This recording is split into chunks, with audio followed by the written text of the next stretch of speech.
So what a week we saw for running backs in week 8. So we got a lot of options this week on the waiver wire. And the first guy I'm going to go out there and target going into week 9 is Zack Morris of the Buffalo Bills. It finally looked like the Bills have a decent running game.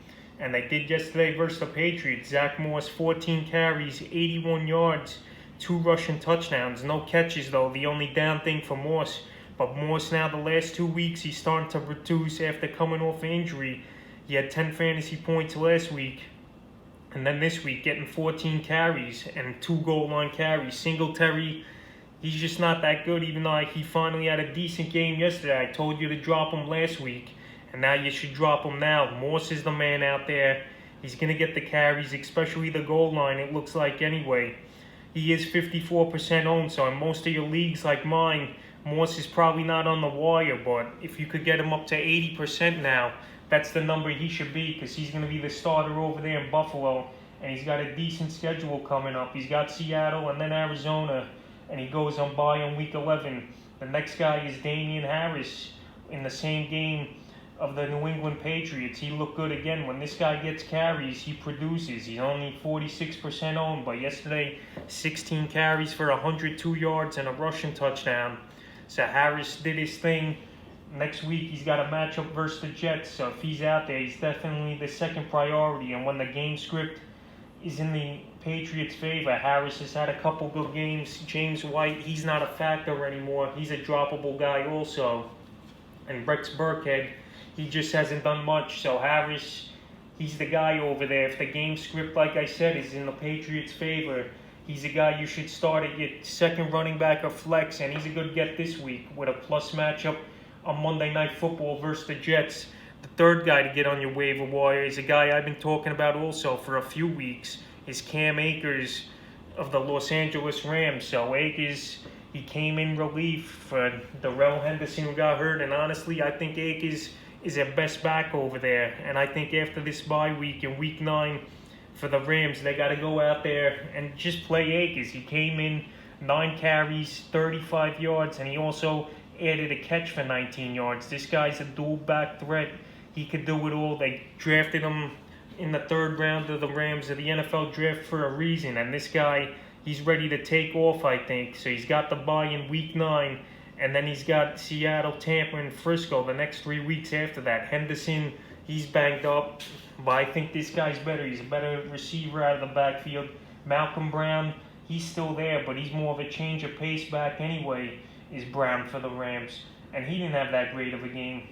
He had 10 carries for 40 yards, so Akers is the guy to get there. The next guy is a pair of teammates on the Indianapolis Colts, and now it looks like a 3-back headed monster back there in Indianapolis. The first guy's Jordan Wilkins, who came out of nowhere. He was 1% owned coming into the day, and then all of a sudden for the Colts he has 20 carries for 89 yards and a touchdown and a catch for 22 yards, and he also added a 2-point conversion.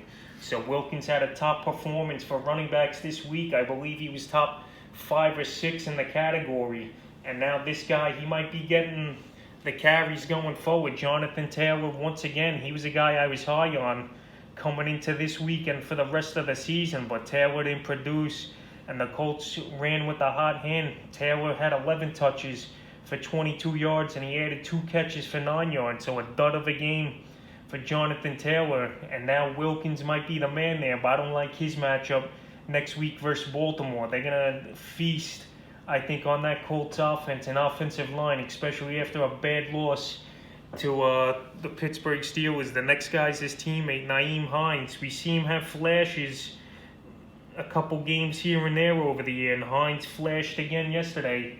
He's more of their receiving back, obviously. He only had 5 carries for 8 yards, but he added 3 catches for 54 yards and 2 touchdowns receiving. Behind, he's 29% owned only. He's a guy I won't trust. He's a guy I would add to my bench, but his 2 touchdowns were a little fluky out of the backfield. First, he caught a crazy alley-oop screen that he broke 2 tackles and he spinned off and dove for the pylon for a touchdown. And then another one, a little end-around route for Hines. But Hines, he's out there in your leagues, but Wilkins is the first priority in that backfield I want to get, because Hines, he was getting anywhere from 7 to 10, and then yesterday having that blow-up game for 21. And like I said, next week they versus Baltimore. So I probably wouldn't start any Colts running back next week, especially versus Baltimore. And now that there's 3 guys out there, the next guy I'm going to go out there and get is Gus Edwards of the Baltimore Ravens. Him and J.K. Dobbins had a great game, and they don't even need Mark Ingram. Edwards had a good workload, 16 carries for 87 yards, and the goal line stamper. He's not going to do anything in the receiving game, only 1 target. But both running backs look good. The reason I don't have Dobbins higher, he's already 70% owned, so in most formats he's taken already, unless you're in an 18 league or a 10, but all 12s, Dobbins is off the board, so that's why I'm not getting Dobbins at all. But Edwards, he should be the starter there. Mark Ingram wasn't producing. I know they paid him big money, but the Ravens need wins now after losing another one. I think they're 5-2 on the season. So Gus Edwards, 70% of leagues, he's still available, and he should be a hot wire commodity, because when he plays, he could get you anywhere from 10 to 15, and you know he's going to get the goal line stompers, is Gus Edwards. J. Dallas of the Seattle Seahawks, the young rookie coming out of nowhere. Chris Carson and Carlos Hyde were out, so they had no other options but Dallas. And Dallas, he made some mistakes in blocking and stuff, but as far as fantasy purposes, he was a top 5 running back for the week, and he had 18 carries for 41 yards and a touchdown, and he also added 5 catches for 17 yards and a touchdown. This is a guy I would go out there and get. He's still available in 75% of leagues. Obviously, if this is Carson playing or not. But DJ Dallas, he looked decent. I had to fill him in a league for Chris Carson, and he did the job, 22.8 in PPR fantasy leagues. So I had him and Cook in my backfield, and that won me the week right there with a big game, 75 points combined out of my backfield. So DJ Dallas, if Carson ain't playing or Hyde, Dallas will get the nod. So he's the last and final guy I want to add on the waivers going into week 9 at running back.